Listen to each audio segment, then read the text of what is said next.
أعوذ بالله من الشيطان الرجيم. بسم الله الرحمن الرحيم. إنما كان قول المؤمنين إذا دعوا إلى الله ورسوله ليحكم بينهم أن يقولوا سمعنا وأطعنا وأولئك هم المفلحون. ومن يطع الله ورسوله ويخشى الله ويتقه فأولئك هم الفائزون. وأقسموا بالله جهد أيمانهم لئن أمرتهم ليخرجن. قل لا تقسموا طاعة معروفة إن الله خبير بما تعملون. قل أطيعوا الله وأطيعوا الرسول فإن تولوا فإنما عليه ما حمل وعليكم ما حملتم وإن تطيعوه تهتدوا وما على الرسول إلا البلاغ المبين. وعد الله الذين آمنوا منكم وعملوا الصالحات ليستخلفنهم في الأرض كما استخلف الذين من قبلهم وليمكنن لهم دينهم الذي ارتضى لهم وليبدلنهم من بعد خوفهم أمنا يعبدونني لا يشركون بي شيئا ومن كفر بعد ذلك فأولئك هم الفاسقون. وأقيموا الصلاة وآتوا الزكاة وأطيعوا الرسول لعلكم ترحمون. لا تحسبن الذين كفروا معجزين في الأرض ومأواهم النار ولبئس المصير. میرے عزیزوں پیاروں بزرگوں، اللہ کے رسول پر ایمان رکھنے والے میرے دین عظیم بھائیوں، یہ 7 آیتیں جن کی تلاوت ابھی آپ حضرات کے سامنے کی گئی، سورہ نور کا 7واں رکوع ہے، 7 آیتوں پر مشتمل، آیت نمبر 51، 52، 53، 54، 55، 56 اور 57۔ اچھا، اس سے پہلے جو ہے منافقین کے بارے میں کچھ باتیں بتلائی گئی تھی۔ منافقین چونکہ دل سے ایمان نہیں لائے تھے، اس لیے ان سے حضرت صلی اللہ علیہ وسلم اور صحابہ کرام کے خلاف وہ معاندانہ حرکتیں سرزد ہوتی رہتی تھی۔ چنانچہ ایک واقعہ ایسا پیش آیا کہ بشر نامی ایک منافق کا ایک یہودی سے جھگڑا ہو گیا۔ یہودی جانتا تھا کہ حضرت صلی اللہ علیہ وسلم حق کا فیصلہ کریں گے، اس لیے اس نے بشر کو پیشکش کی کہ چلو حضرت صلی اللہ علیہ وسلم سے اپنے جھگڑے کا فیصلہ کرا لیں۔ بشر کے دل میں چور تھا، اس نے، اور منافق تھا یہ، اس لیے اس نے آپ سے فیصلہ کرانے کے بجائے کہ یہودی سردار کعب بن اشرف سے فیصلہ کرانے کی تجویز جو ہے پیش کی۔ تو اللہ سبحانہ و تعالی نے جو ہے پھر فرمایا، اور جب انہیں اللہ اور اس کے رسول کی طرف بلایا جاتا ہے تاکہ رسول ان کے درمیان فیصلہ کرے، تو ان میں سے کچھ لوگ ایک دم رخ پھیر لیتے ہیں، اور اگر خود انہیں حق وصول کرنا ہو تو وہ بڑے فرما بردار بن کر رسول کے پاس چلے آتے ہیں۔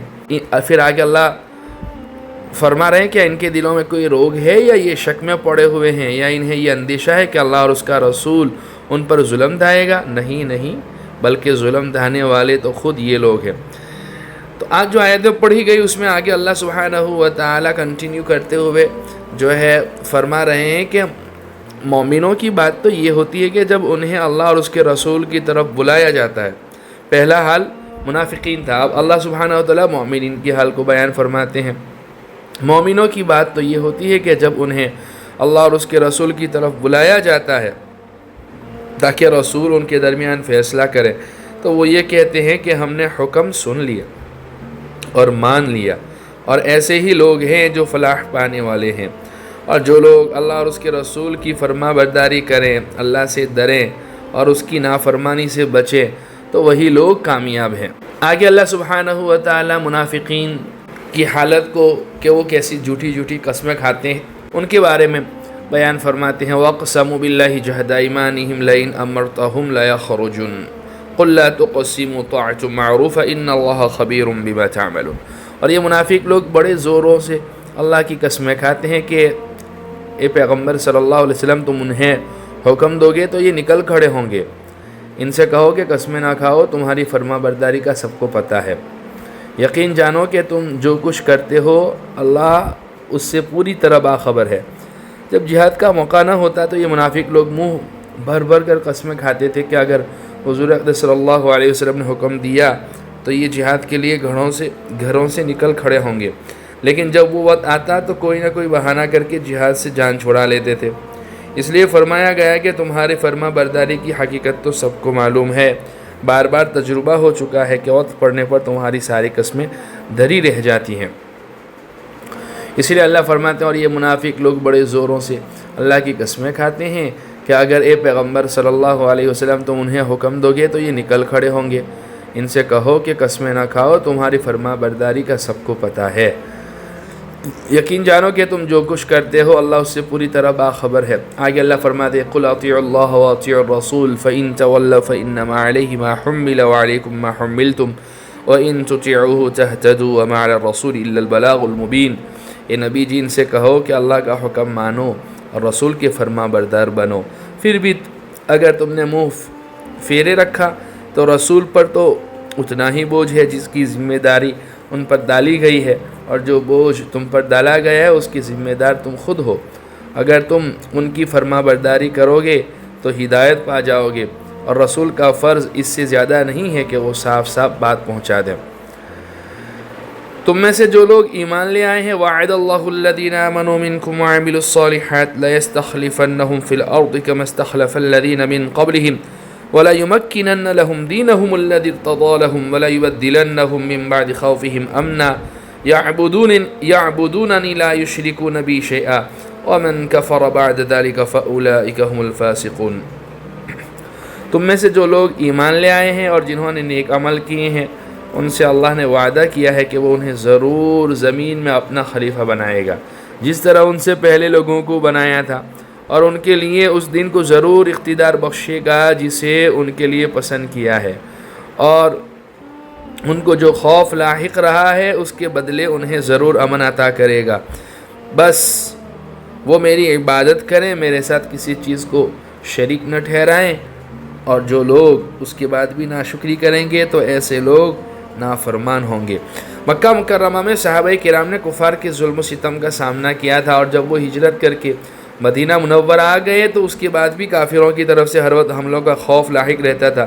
اس موقع پر ایک صاحب نے حضرت صلی اللہ علیہ وسلم سے پوچھا کہ کیا کوئی ایسا وقت بھی آئے گا کہ ہم ہتھیار کھول کر چین سکون کے ساتھ رہ سکیں؟ اس کے جواب میں آپ صلی اللہ علیہ وسلم نے فرمایا کہ بہت جلد وہ وقت آنے والا ہے۔ یہ آیت اس موقع پر نازل ہوئی اور اس میں پیشن گوئی فرمائی گئی کہ حضرت صلی اللہ علیہ وسلم اور صحابہ کرام کو زمین پر اقتدار حاصل ہونے والا ہے۔ چنانچہ اس وعدے کے مطابق حضرت صلی اللہ علیہ وسلم ہی کے زمانے میں پورا جزیرہ عرب اسلام کے جھنڈے تلے آ چکا تھا، اور خلافت راشدہ کے دور میں اسلامی حکومت کا دائرہ تقریباً آدھی دنیا تک وسیع ہو گیا تھا۔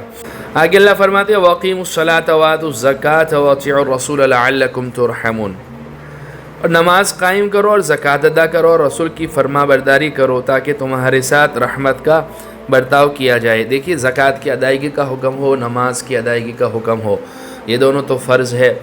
نماز تو ہر ایک کے لیے فرض ہے، کسی بھی کنڈیشن میں معاف نہیں، لیکن زکوٰۃ ہر ایک کے لیے فرض نہیں ہے، اور اس کے لیے کنڈیشن اور شرائط شریعت نے رکھے ہیں۔ یہ مالی عبادت ہے جو غریبوں کا حق ہے، لیکن آپ دیکھیے نماز اور زکوٰۃ کو ہمیشہ اللہ سبحانہ و تعالیٰ کئی جگہ کتنے سارے مقامات ہیں جہاں ساتھ ساتھ میں لائے ہیں کہ جو مقام نماز کی ادائیگی کا ہے، نماز کا ہے، وہی مقام زکوٰۃ کی ادائیگی کا بھی ہے، اور جو ہے نماز کی ادائیگی پر، زکوٰۃ کی ادائیگی پر اللہ سبحانہ و تعالیٰ کا وعدہ ہے کہ اللہ سبحانہ و تعالیٰ اس پر ریوارڈ جو ہے وہ تو عطا فرمائیں گے ہی، اور دنیا میں بھی اس کا بدلہ ملے گا اور آخرت میں بھی ملے گا۔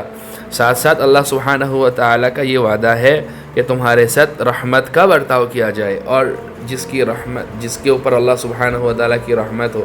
آج دنیا میں اگر کسی بڑے آدمی کا کوئی بڑا آدمی ہو چاہے پولیٹیکل لیول کے اوپر یا جس بھی، یا مالدار کوئی آدمی ہو یا کوئی بہت بڑے عہدے اور رتبے منصب والا آدمی ہو، وہ اگر کسی کے سر پر ہاتھ رکھے تو وہ بطور فخر کے کہنے لگتا ہے کہ میرے اوپر تو فلاں بڑے صاحب کا جو ہے ہاتھ ہے، یہ ہے وہ ہے دکھنا ہے. جس کے اوپر اللہ سبحانہ و تعالیٰ کی رحمتیں برس رہی ہو، کتنی بڑی نعمت ہے یہ، کتنا بڑا اعجاز ہے کہ اللہ سبحانہ و تعالیٰ کا سر ہمارے اللہ سبحانہ و تعالیٰ کا ہاتھ ہمارے سروں پر ہو. اللہ بس اپنی رحمتوں کا نزول ہم پر فرماتے رہیں. لا تحسبن الذین کفروا، آخری آیت میں اللہ فرماتے ہیں لا تحسبن الذین کفروا معجزین فی الارض ومأواہم النار ولبئس المصیر. یہ ہرگز نہ سمجھنا کہ جن لوگوں نے کفر کا راستہ اپنا لیا ہے وہ زمین میں کہیں بھاگ کر ہمیں بے بس کر دیں گے، ان کا ٹھکانہ تو دوزخ ہے اور یقیناً وہ بہت ہی برا ٹھکانہ ہے. اللہ ہماری اس سے حفاظت فرماوے. تو بہرحال جو ہے یہ 7واں رکوع تھا، 7 آیتوں پر مشتمل، آیت نمبر 51 to 57، جن کی تفسیر خلاصہ نچوڑ آپ لوگوں کے سامنے رکھا. اللہ ہمارے اس سلسلے کو قبول فرماوے، نجات بخشش کا ذریعہ بناوے، کہنے سننے سے زیادہ عمل کی توفیق عطا فرماوے. وآخر دعوانا الحمدللہ رب العالمین.